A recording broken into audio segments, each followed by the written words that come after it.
আপনি দিনদার মেয়ে খোঁজেন বিয়ে করার জন্য, তাই না? আপনি নিজে কি? আপনি নিজে কি দিনদার?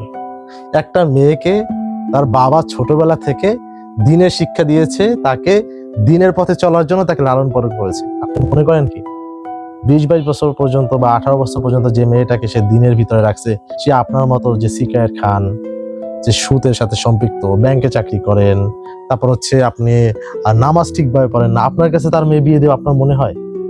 সে ওই ছেলের কাছে বিয়ে দেবে যে ছেলে হচ্ছে দিন মজুর, যে হচ্ছে দিন আনে দিন খায়, তার কাছে মেয়ে বিয়ে দিতে রাজি আছে। কিন্তু আপনার ফ্যামিলিতে, যে ফ্যামিলিতে পর্দা নাই, যে ছেলে নামাজ পড়ে না, তার কাছে সে মেয়ে বিয়ে দিবে না। এত সহজ না।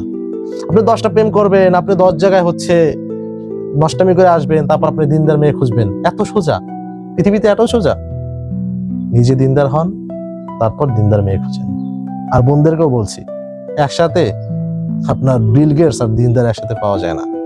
টাকাওয়ালা যদি জামাই চান, টাকার পিছনে ছুটেন। আর যদি দিনের জামাই চান, তাইলে সে গরিব হইলেও সে সৎ কিনা, তার ইনকামটা হালাল কিনা, এটা দেখে বিয়ে করেন।